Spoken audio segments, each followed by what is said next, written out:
स्तुति हो। Praise the Lord. Praise the Lord. जोर से कहें प्रभु की स्तुति हो।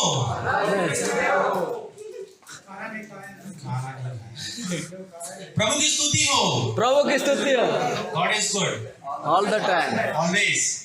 God is. परमेश्वर भला है, हम चाहे कैसे भी हो। आमीन। ये बात कितने लोग जानते हैं। हम कितनी मुसीबतों से और कितनी तकलीफों से भी रहे, लेकिन परमेश्वर हर चीजों में अपना विश्वास योग्य है। आमीन। Amen. क्या इस बात को हम मानते हैं? Yes. अगर आप मानते हैं तो प्रभु के लिए ताली बजाइए। मेरे प्रभु यीशु मसीह के नाम में आप सभी लोगों का मैं स्वागत करता हूँ और मैं आप सभी लोगों को कहना चाहता हूँ, परमेश्वर की योजना आप सभी लोगों के लिए बहुत ही महान है। आमीन। बहुत ही महान है। आप सब सोच के देखिए कि संसार में इतने सारे लोग हैं, आपके प्रांत में, आपके जिला में, आपके राज्य में इतने सारे लोग हैं, फिर भी परमेश्वर ने आप ही को चुना। सही बात है। ये प्रभु की दया है, ये प्रभु का अनुग्रह है कि उसने सिर्फ इतनी भीड़ में से, इतने लोगों में से, इतनी जातियों में से और इतनी भाषा और बोलियों में से सिर्फ आप ही को चुना। वचन कहता है He has formed us, He has chosen you before the formation of this world. उसने सृष्टि रचने से पहले आपका नाम कह के पुकारा है, अपनी हथेलियों पे आपके नाम को उकेरा है। हम जानते हैं इस बात को। प्रभु के लिए ये सारी बातें हमें उजागर की है परमेश्वर ने अपने वचन में। God has called us by our name. इफिसियों की पहला, मैं आपको पत्री निकालने के लिए नहीं कह रहा हूं, मैं अभी वचन मेरा शुरू नहीं हुआ है, वचन में प्रभु का अभी तक शुरू नहीं कर पाया हूं। इफिसियों का 1:4-5 हमें कहता है कि He has chosen us before the creation of this world. आमीन। अभी मैं आपको ये कहना चाहता हूं, ये एक दवाई है, ये गोली है, आप देख रहे हैं। अगर मैं आपको कहूंगी इस गोली को आप खा लीजिए, आपकी सर्दी, जुकाम, बुखार, बदन दर्द, पेट दर्द या किसी भी प्रकार का सर दर्द हो, ये ठीक हो जाएगा। तो क्या आप मुझ पर विश्वास करेंगे? हो सकता है मेरे जो करीबी जन हो वो मुझ पर विश्वास कर भी लें, लेकिन अगर मैं अन्य जातियों में जाकर ये बोलूंगा भाई ये गोली तुम खा लो और तुम ठीक हो जाओगे, और मैं यकीन के साथ कहता हूं कि कोई भी दवाई को खाएगा नहीं। कोई भी खाएगा इसलिए नहीं क्योंकि जिसका पता ना मालूम हो और जिसके बारे में मालूम ना हो कि किस प्रकार की दवाई अगर मैंने खा लिया मुझे कुछ नुकसान हो गया तो। इसी प्रकार मेरे प्रियो, परमेश्वर ने हमें अंधकार से ज्योति में बुलाया है। अंधकार से हमें ज्योति में बुलाया है ताकि परमेश्वर के गुणों को हम प्रकट करें, परमेश्वर के गुणों को प्रकट करें। तो मेरे प्रियो, जो आज जो विषय है, मेरे प्रचार का जो विषय है वो यही है कि प्रभु के पहचान में, प्रभु में हमारी पहचान क्या है। What is we are in the Lord and why we are called for, why only God has chosen us. मेरे मम्मी पापा नहीं चुने गए, मेरे भाई बहन नहीं चुने गए, मेरे पड़ोसी नहीं चुने गए, लेकिन मैं ही चुना गया हूं। मैं ये जानना चाहता हूं कि ऐसी क्या खूबी थी प्रभु कि आपने मुझे उठाया, पाप की कीच से निकाला और मुझे अपने राज के लिए एक बेटा बोलकर, एक बेटी बोलकर आपने मुझे एक्सेप्ट किया। What is the reason God? I just want to know. और यही मेरे आज प्रचार का शीर्षक है मेरे प्रियो, कि हम प्रभु में हैं कौन, हमारी पहचान क्या है, हमारा उद्देश्य क्या है। आइए हम एक पद निकालेंगे, पहला पत्रस का 2:9। ये काफी familiar verse है, it's a very common verse that we often use this verse in our preaching, in our studies. So let's just open 1 Peter 2:9 and someone can read, or else I can read in Hindi and English as well. But you are a chosen people, a royal priesthood, a holy nation, God's special possession, that you may declare the praise of Him who called you out of darkness in His wonderful light. Oh, that's amen. ये तो प्रभु की महिमा हो, ये तो बहुत ही अच्छा पद निकल गया। But what we are into the Lord, God has given everything to us. हमारे हाथ में प्रभु ने अपने दिल की धड़कन रख दी है ताकि हम जान पाए प्रभु हमसे कहना क्या चाहता है। लेकिन क्या हम उसकी धड़कन को सुन पाते हैं? ये हमें जानना होगा मेरे प्रियो। ये सवाल अपने आप को हमें पूछना होगा, क्या हम उसके हृदय की धड़कन को जानते हैं? क्या प्रभु हमसे चाहता क्या है? I must tell you one thing, my brothers, when I chose and when God had called me, उस समय 1 साल 2 साल मेरे लिए बहुत अच्छा था, but one thing was always strike in my mind, why I have been called? What is the reason behind this? मेरे को एक छोटा सा उदाहरण मैं दूंगा। भाई विनोद ने मुझे एक रेस्टोरेंट का नाम बताया। उस रेस्टोरेंट के बारे में मुझे बताया कि वहां का खाना बहुत ही अच्छा है, बहुत ही लजीज है और बहुत ही सस्ता है, और वहां जाएंगे तो आप बिल्कुल निराश नहीं होंगे, आपको सच में बहुत ही आनंद आएगा। तो क्या मेरा मन नहीं करेगा? ऑफ कोर्स करेगा। मैं भी चाहूंगा कि उस रेस्टोरेंट का पता मैं लोगों को बताऊं, ताकि लोग उसका स्वाद चखे, उसकी सेवाओं का लाभ उठाएं और वो भी जान पाए कि रियलिटी में एक्चुअली है क्या। सो जैसे कि हमने इस पद को अभी पढ़ा, I just read that thing in Hindi.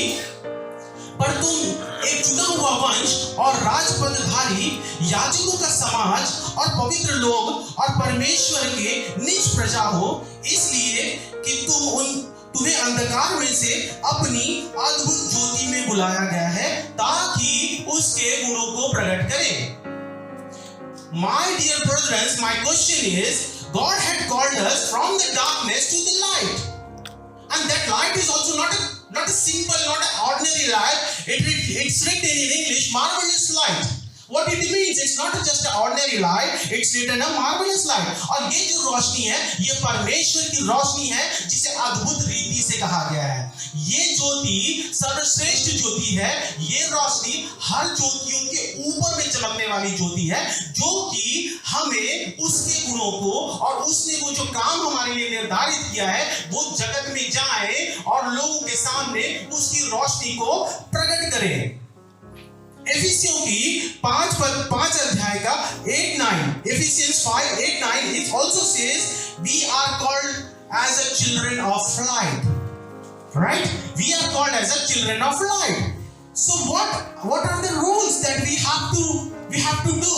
We have to preach the truth. We have to be pure. We have to be holiness. Our life has to be very holy, so that we can set an example for the people. So that people, whenever they see you, they can understand you, they can learn something from you, because you are a fifth gospel of the Christ. परमेश्वर का आप 5 वर्ष समाचार हो। जब आप बाहर जाते हो तो आपका हरकत, आपका व्यवहार लोगों के सामने गवाही हो। प्रभु क्षमा करे, मैं अपने बारे में बड़ाई नहीं करना चाहता हूं, लेकिन छोटा सा एग्जांपल मैं बताता हूं। आज से 6 साल 7 साल पहले मैं कहीं पर काम कर रहा था। वहां पे कैथलिक लोगों का मेरे ख्याल से 4 से 5 लोग कैथलिक थे। मेरा व्यवहार अक्सर ऐसा होता था कि मैं वहां पे लोगों को गॉस्पेल ही शेयर करता रहता था। और यहाँ पर एक उदाहरण के रूप में मैं लोगों के सामने आया। मुझे नहीं पता था, people were watching me, they were observing me, तो मुझे मालूम चला। एक बार किसी ने आके बोला कि Brijesh, you have got a different thing. I can see that difference in you.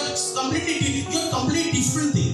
I never heard of that thing. मुझे ये एक अच्छी बात लगी, but उसी मोमेंट में मैंने बोला, प्रभु को महिमा हो, मैं इस महिमा के बिल्कुल भी योग्य नहीं हूँ। If God had transformed me from inside to outside, then He should be glorified, not me. आमेन। हम कोई भी काम करते हैं मेरे प्रियो, उसकी महिमा होनी चाहिए। आइए हम थोड़ा आगे बढ़ते हैं। ये वचन को जब हम डिटेल में देखते हैं, तो इसके 4 भागों को अगर मैं आपको एक बात बताता हूँ मेरे प्रियो। ये वचन मेरा कल रात को, आप लोग मुझे गलत में मत लीजिएगा, आप लोगों के लिए मैं पिछले 1 हफ्ते से तैयारी कर रहा था, जिसमें मैं पूरी तरीके से तैयारी कर चुका था। कल जब यहाँ से मैं गया और मैं अपने घर में प्रार्थना के लिए मैं जब बैठा और प्रार्थना करते ये वचन मेरे मन में प्रभु ने डाला, और मैंने जब उसके अंदर में देखा और मुझे इसमें से प्रकाशन आने लगा। मैं प्रभु का धन्यवाद करता हूँ कि जो हमारे टीचर यहाँ पर हैं, उनने जो वचन के बारे में बताया और खरी शिक्षा के बारे में बताया, उसकी वजह से मेरे मन में ये बात काफी समय तक मैं मनन करता रहा। क्या मुझे ये बताना चाहिए, क्या मुझे वो बताना चाहिए? प्रभु आप क्या अगुवाई करते हो, आप क्या चाहते हो कि मैं क्या करूं? मैंने उसमें कम से कम आधा से 1 घंटा मैंने गुजार दिया, और ये जानने के लिए, प्रभु अगर आपकी मर्जी है कि मैं आपके लोगों को सत्य बताऊं, तो ये ज्यादा बेहतर होगा, ना कि मैं आप लोगों को आशीषों और वरदानों के बारे में बताऊं, चिन्ह और चमत्कारों के बारे में बताऊं। प्रभु का वचन सत्यता को जानना है, और हम क्यों आए हैं इसको हमें जानना है, क्योंकि जब हम जान लेंगे अंधकार और ज्योति में जब हम फर्क जान जाएंगे मेरे प्रियो, तो अपने आप हम उस चीज से बैर करने लगेंगे जिसमें हम थे, और हम दूसरों को भी यही चीज बताते रहेंगे कि देखो ये मत करो, this is not right, this is not the right way. हम आसानी से झूठ बोल के चले जाते। कई बार होता है बातों बातों में बोलते हैं मैं 15 मिनट में पहुंच रहा हूं, पता चलता है हम घर में ही अभी तक बैठे हुए हैं। Very often we say this, no, it's very common to say this thing, but we don't take it as a seriousness. There is no seriousness involved. हम हमारे शब्दों में क्या शब्द इस्तेमाल करते हैं हमें नहीं पता है। हम आसानी से कहते हैं अरे मैं 15 मिनट में पहुंच, अरे बस 5 मिनट में हूँ, मैं 5 मिनट पहुंचा। क्या हमारा 5 मिनट होता है वहां पर? नहीं होता है। But what if I say that if I reach within 5 minutes and if I'm reaching there, what example I'm going to set there? लोग बोलेंगे कि ये जो बंदा है अपने ज़बान का बोला हुआ है, he is going to do। और क्या हम एग्जाम्पल लोगों के सामने सेट करेंगे? We are called out of the world. हम इस संसार से भी चुन लिए गए हैं, हम संसार में से नहीं है। जैसा संसार कहता है, पौलुस प्रेरित कहते हैं कि तुम संसार की रीति से ना चलो, क्योंकि हमारा जो पुराना मनुष्यत्व था, हमारा जो पुराना स्वभाव था, वो परिवर्तन हो गया है। तो अभी हमें प्रकाश जो हमें कहता है, हमें जो ज्योति कहती है, उसमें हमें चलना है मेरे प्रियो। सो मैं इस बात को आगे कहता हूं, चुना हुआ वंश। ये चुना हुआ वंश क्या होता है मेरे प्रियो? ये चुना हुआ वंश का अर्थ क्या होता है? मैं आपसे कहता हूं, प्रभु ने हमें चुन लिया, वो हमें अंधकार से निकाल के लेकर आया, उसने संसार से हमें अपने लिए अलग किया ताकि हम उसके गुणों को प्रकट करें। परंतु ऐसी कोई क्वालिटी आप में नहीं थी मेरे प्रियो, ना ऐसी कोई क्वालिटी मेरे अंदर में थी कि मेरे प्रभु के उस दया के योग भी था।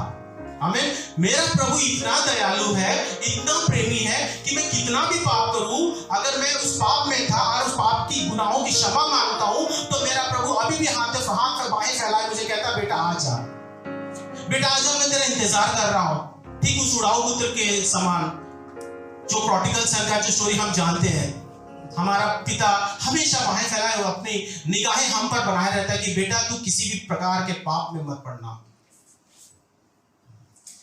ये जो चुना हुआ वंश के बारे में रहता है, ये हमारी गुणवत्ताओं के ऊपर, it's not about our qualities, what we are. We may be a very good vocalist, we may be a very good musician, we may be a very good preacher or a speaker when we are in the world, then we might be a very good speaker or maybe a very good anything, we may be a very great personality, but when we are called into the light, then our responsibility is to give his quality, to tell the world about his goodness, not about me. It's not about me. प्रेरित पौलुस कहता है ये मेरे बारे में नहीं, ये उस मसीहा के बारे में जिसका मैं प्रचार करता हूँ। और दूसरा पद जो कहता है, अभी मैं आपको छोटा सा एग्जांपल समझाता हूँ। जैसा दाऊद राजा को हम सब जानते हैं, is a very most familiar character in the Bible. We can see David 8 भाइयों में से सबसे छोटा भाई था, and he was not a warrior. He was not warrior, but still God says, first Samuel के 13-14 में ऐसा कहा है कि वो परमेश्वर के हृदय के सबसे करीब होता था। क्या वजह थी? Because he was very close to God. उसमें कोई सामर्थ्य की बातें नहीं थी। He was not like their other siblings, अपने भाइयों और अपने बहनों के बराबर नहीं हुआ करता था। फिर भी परमेश्वर के हृदय में सबसे वो प्रिय था। क्या हम भी हैं उसकी नजर में? The answer is yes. That's why we are chosen. That's why we are called. मेरे प्रियो, इस बात को हमारे मन में गांठ बिठा लेना है, हमारे मन में परमानेंट लिख के छोड़ देना है कि we are called generation. We are called generation. और ये वचन के आगे में अगर जाए तो हमें कहता है हम राज्य पद अधिकारी याजक हैं। हम एक याजक के royal priest, he calls us as a royal priest. तो मेरे प्रियो, मैं पूछना चाहता हूँ कि रॉयल प्रीस्ट का काम क्या होता है? प्रीस्ट तो प्रीस्ट होता है ना, बट रॉयल प्रीस्ट कौन होता है? रॉयल प्रीस्ट का काम क्या होता है? आपको मैं बता दूं, जब हम गिनतियों में देखें तो जो वहां पे याजक होते थे वो एक बिचौलिया का काम करते थे, लोगों के बीच में और परमेश्वर के बीच में एक मीडिएटर का काम करते थे, जो कि किसी को कोई तकलीफ है या किसी को कोई पाप क्षमा के लिए प्रार्थना करना है या कोई मैसेज परमेश्वर तक पहुंचाना है या उसका प्रार्थना को बिचौलिया का काम करते थे। He acts as a mediator between the God and the people. जो याजक है वो एक बिचौलिया का काम करता था। तो मेरे प्रियो, हमारा काम है कि हम इस संसार में पड़े हुए लोगों के लिए प्रार्थना करें। हम देखते हैं कितने दुख और तकलीफ और परेशानियों से और गरीबी से और कितने लोग अभी भी मूर्ति पूजा में फंसे हुए। तो हमारा काम है कि हमारे लोगों के लिए हम लगातार प्रार्थना करें, प्रभु आप उन्हें निकालो, प्रभु आप उन्हें निकालो। ये मेरी सामर्थ्य से नहीं हो सकता प्रभु, परंतु आपकी सामर्थ्य से जरूर हो जाएगा। मैं थोड़ा जल्दी जाना चाहता हूं, समय बहुत कम है, सीमित है। दूसरा है, याजक का काम होता है शिक्षाओं को बांटना। जो परमेश्वर ने विचारों को, जो आपको शिक्षाएं दी हैं, जो यीशु मसीह ने अपनी शिक्षाएं आपके साथ साझा की हैं, उसके बारे में लगातार निरंतर लोगों को बताइए। जैसे मैंने आपको कहा, रेस्टोरेंट के बारे में आपको पता है तो आप उस रेस्टोरेंट का पता अपने तक मत रखिए। जो जानकारी आपको परमेश्वर ने अपने पवित्र शास्त्र में दिया हुआ है उसके बारे में लोगों को बताइए, उसकी शिक्षाओं को लोगों में बांटिए और एक उसका अपने पवित्रता का एक उदाहरण बनिए, ताकि लोग आपको देखें और आपको एक उदाहरण के रूप में माने। और तीसरा विषय है वो है पवित्र किए गए हैं। और इस बारे में अगर हम आपको देखें तो ये पवित्र करने का मतलब क्या होता है, अगर हम देखें एग्जाम्पल के तौर पे, तो परमेश्वर ने पुराने नियम में अक्सर इस्राएलियों को हमेशा इस्राएलियों को कहा था, तुम अपने आप को शुद्ध रखो, तुम अपने आप को पवित्र रखो, तुम उनके साथ मिंगल मत करो, तुम उनके साथ जैसे उनकी नाई मत करो। ये सारी बातों को हम देखते थे। यानी ये कहना चाहता हूं मैं कि परमेश्वर इन शॉर्ट आपसे ये कहना चाहते हैं कि तुम पुरानी चाल चलन में मत चलो। Now you have been segregated from the people, you have been segregated from that crowd, and I consider you as an holy person, holy people, you are my holy people.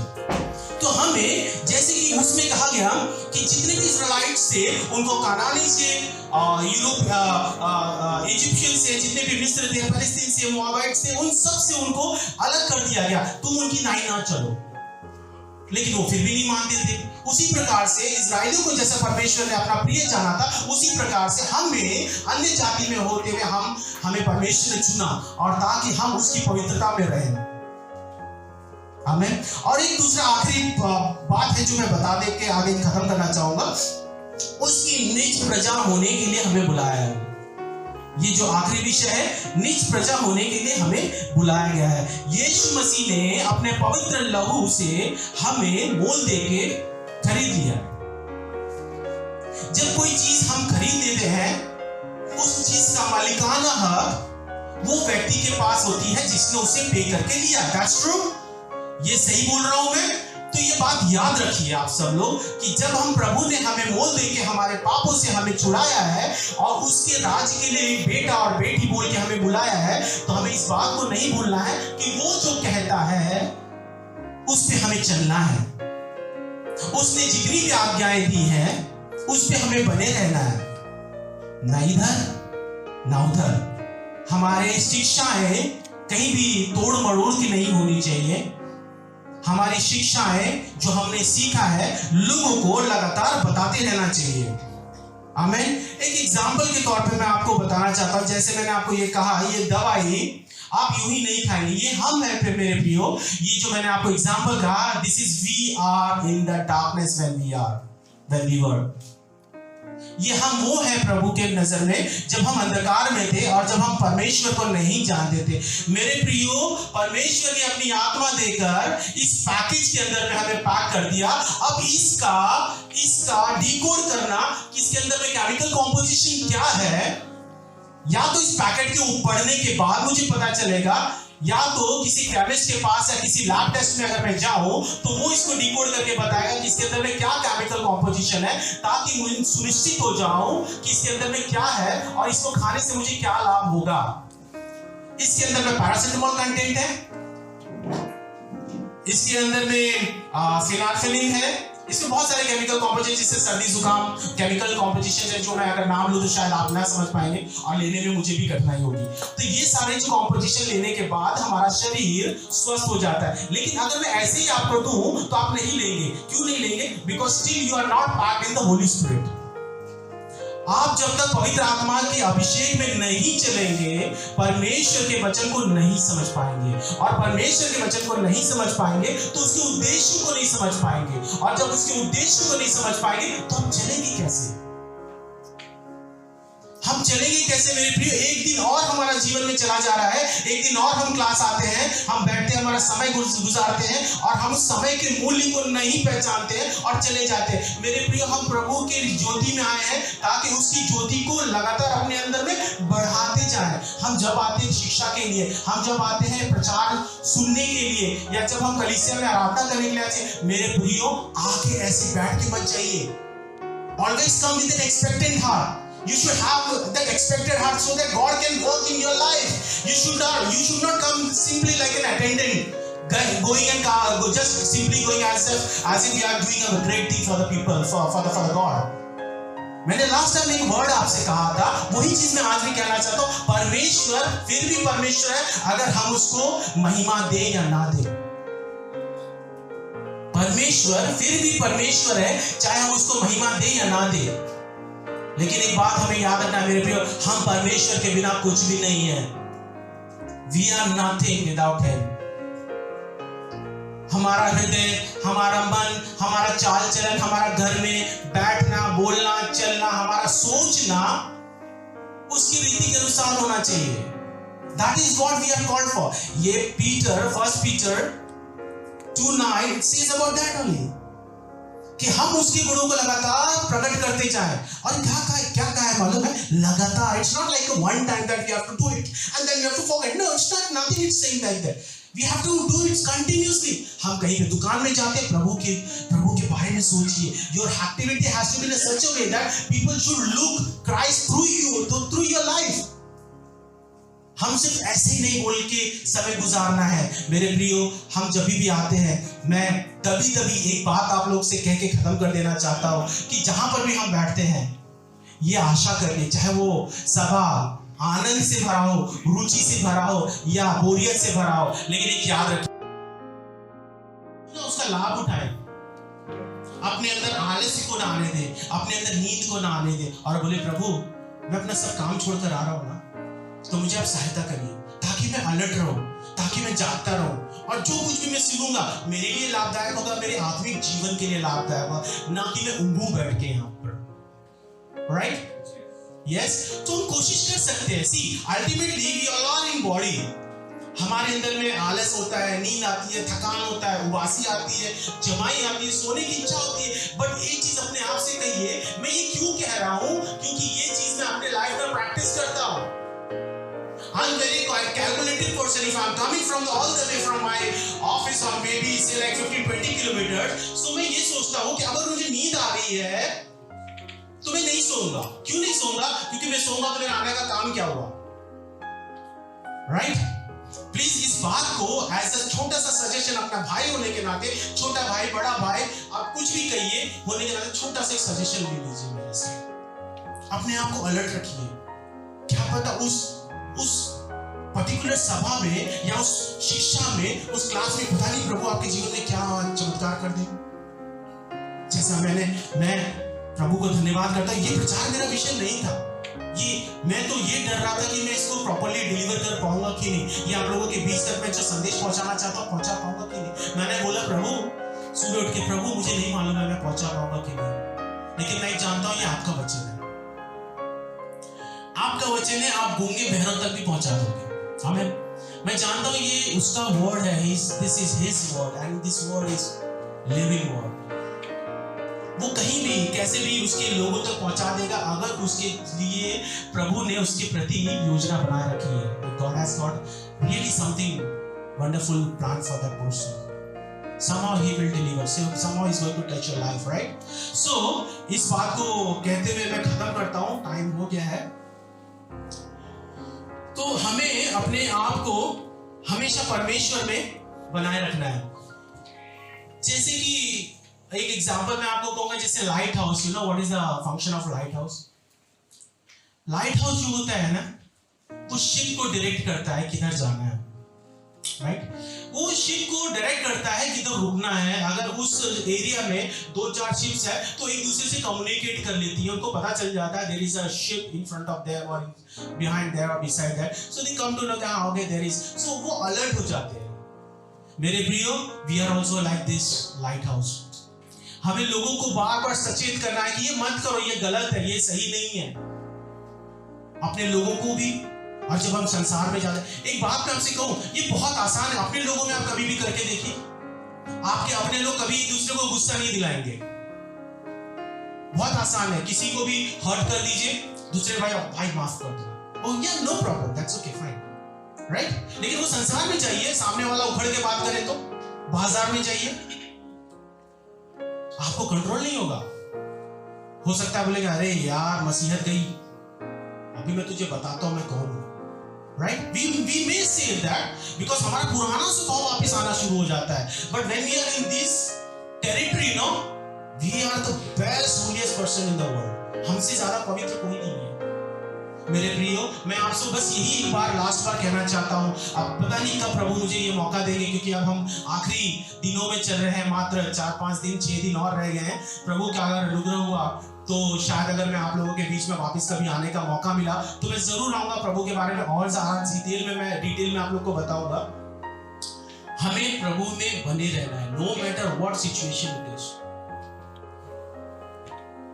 जल्दी उठिए, प्रार्थना करिए, प्रभु के लिए समय गुजारिए, वचन में समय गुजारिए, बाहर जाइए तो लोगों के लिए हमेशा प्रे करिए। Your heart should be, your body and your lifestyle has to be always prayerful life. हमेशा प्रार्थना में गुजारिए। ये जरूरी नहीं कि आप बैठ के घुटनों में प्रार्थना करेंगे तो ही आपकी प्रार्थना पूरी होगी, no, there is nothing like that. प्रार्थना शैली होनी चाहिए, no what is lifestyle, it has to be lifestyle. मैं बैठता हूं तो प्रार्थना करता हूं, मैं नहाता हूं तो प्रार्थना करता हूं, मैं गाड़ी में जाता हूं तो प्रार्थना करता हूं। I know my God is very holy, but he is not bound to any limitations, you know, he is not bound to any rules and regulations. My lifestyle has to be such a way that I should set an example for other people. Right? So मैं यहाँ conclude कर देता हूँ, नहीं तो pastor बोलेंगे कि मैंने सिखाया कंक्लूड कर देता हूँ, 3 बार बोल दिया, अभी तक कंक्लूड नहीं कर रहे। तो so thankful for the God that God had given me this opportunity. आइए हम प्रार्थना में जाएंगे। मेरे प्यारे पिता परमेश्वर, मैं आपको एक बार फिर धन्यवाद करता हूँ पिता, आप अद्भुत हैं प्रभु जी, और आपकी योजना को प्रभु जी इस शरीर में हम समझ नहीं सकते प्रभु जी।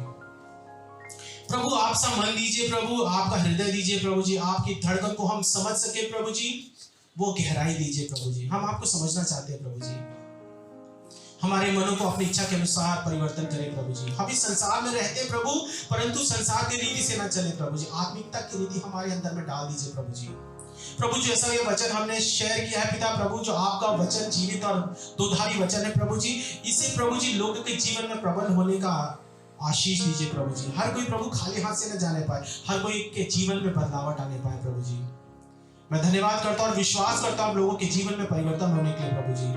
प्रभु आगे का समय मैं आपके हाथ में देता हूं, हमारे आने वाले टीचर के लिए प्रार्थना करते हैं प्रभु जी, और उनके द्वारा जो सत्र चालू होने वाला पिता परमेश्वर, उनकी हर एक शिक्षा, उनके द्वारा दी हुई हर एक शिक्षाओं को प्रभु जी हम अपने जीवन में अमल करने पाए प्रभु जी, ऐसी दया करें प्रभु जी। हम आप में आनंदित रहे, उत्साहित रहे और आप में फलवंत होते चले जाए प्रभु जी, ऐसे अनुग्रह कृपा हम पर बनाए रखें। यीशु मसीह के पवित्र और अनमोल नाम से मांगते हैं प्रभु जी, आमीन आमीन।